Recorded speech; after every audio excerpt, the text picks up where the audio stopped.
আসসালামু আলাইকুম guys, welcome back to my channel. তো কেমন আছো তোমরা সবাই? আলহামদুলিল্লাহ, আমি কিন্তু অনেক ভালো আছি তোমাদের সকলের দোয়া ও ভালোবাসা নিয়ে। আজকে আমি রান্না করতে যাচ্ছি শীতের রানী ফুলকপি। দেখতে যেমন বেশ সুন্দর, খেতেও তেমন মজার। শীতের দিনে প্রায় সবার ঘরে প্রতিদিনই কিন্তু এই সবজিটাকে রান্না করা হয়। তো চলুন দেখে নেওয়া যাক কিভাবে এই শীতের রানীকে আরো মজা করে রান্না করে যায়। প্রথমে ফুলকপির ডাঁটগুলোকে ছাড়িয়ে নেওয়ার পর ফুলগুলোকে টেনে ভেঙে আলাদা করে নিতে হবে। তারপর ফুলের নিচের আঁশ অংশগুলো ছিলে ছিলে ফেলে দিতে হবে।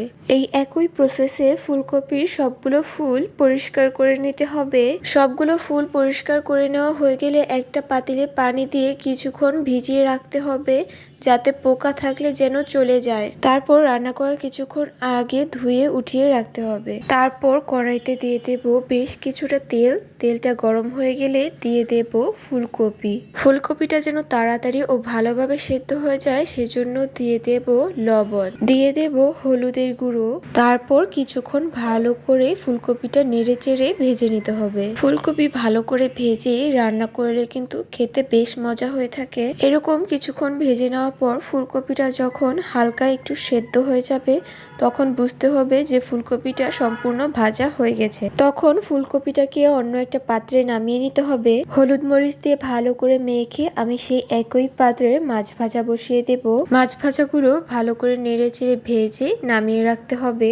তারপর দিয়ে দিতে হবে কড়াইতে পেঁয়াজ আর মরিচগুলো ভেজে নেওয়ার পর দিয়ে দেব স্বাদ মতো লবণ, মরিচ গুঁড়ো আর হলুদ গুঁড়ো। মশলাগুলোকে ভালো করে নেড়ে চেড়ে কিছুক্ষণ কষিয়ে নিতে হবে। তারপর দিয়ে দিতে হবে ফুলকপির ডাঁটগুলো। অনেকেই এই ডাঁটগুলো খেয়ে থাকে, আবার কিছু মানুষ এগুলো ফেলে দেয়। আপনাদের যদি এগুলো খেতে মন চায় তাহলে রান্না করে নিতে পারেন অথবা ফেলে দিতে পারেন। যাই হোক, এই ডাঁটগুলোকে কিছুক্ষণ ভালো করে কষিয়ে নিতে হবে যতক্ষণ পর্যন্ত সেদ্ধ না হয়ে যায়। প্রায় অনেকক্ষণ ঢাকনা দিয়ে ঢেকে রেখে কষিয়ে নেওয়ার পর ফুলকপির এই ডাঁটগুলো যখন সেদ্ধ হয়ে যাবে তখন দিয়ে দেব ভেজে রাখা ফুলকপিগুলো।